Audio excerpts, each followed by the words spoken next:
you might be an unlikely champion, but you have a ton of potential if you can overcome your self-doubt. Yep. And that's basically what Gandalf is trying to tell everybody about Bilbo the entire time. So something that is not as you don't really notice it when you read this book, but if you read the whole series, is why does the ring not corrupt Bilbo? Do you know why?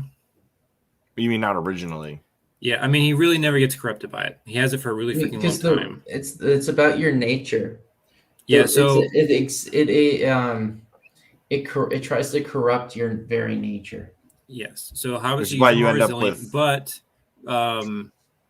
Gollum was also a hobbit. Yeah, Right. which is why the comfort thing that I guess you'd say Gollum is what Frodo would have become, for example, or Bilbo would have become, because their lack of grandioseness, their desire for like the simple comforts, is something that can lead to that hide yourself away isolationism that Gollum chooses, right? To be, oh, he can't risk anyone taking his ring, so he's gonna seclude himself in the depths of a mountain.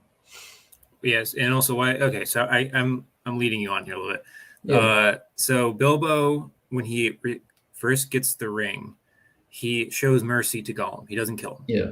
He has a whole scene where he contemplates killing him, and he gives mercy. So that's the way he first takes on the ring is very important. Gollum killed Deagle to get the ring, so it immediately corrupts him. And the same thing is that Bilbo is able to willingly give it up, whereas it was taken from Gollum. So that's why he can never actually let it go. And it's just important. The way that you receive the ring is, how it ends up corrupting you in the end as well. The same thing you see with... but that all comes to your nature, right? Yeah, it does come to your nature, so you can say like which one, like the egg or the chicken. But yeah, because the way you get the ring is totally tied to how you behave, generally speaking. Yeah, it is something that was written in one of his letters, though. It's like this was a theme that I was putting in there, and no one really got up on. But well, yeah, I guess there is another point to be said. There is that the reasons he uses the ring too are different than other people, right? So like he uses the ring to help other people specifically. Frodo uses it to hide. So it's kind of a difference between Frodo and Bilbo. Same thing. He's using it to kind hide of too. Because Frodo never uses it in the same way. I also didn't they tell Frodo never to put it on? Yeah, they did. It's a much different environment at the time. Yeah, that's true too, because the riders will find him. Yeah. Well, at the time, Sauron now has a physical form. He can't leave his fortress, but he's actively looking for the ring, and he has the riders out. So him putting on the ring is not the same as when Bilbo had it. But again, something you don't see in the movies is that there's a 30-year gap.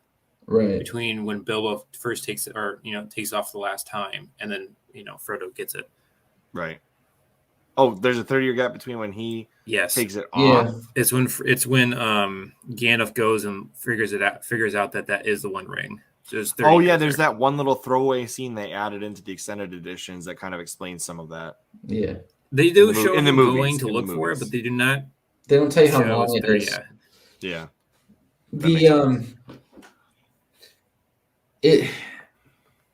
I think there's a lot too with how it's great that Tolkien likes to pick unlikely champions.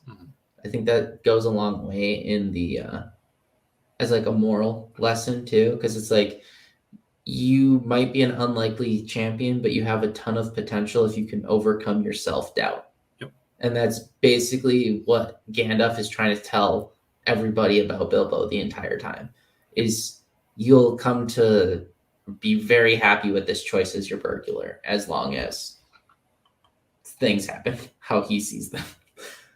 Right.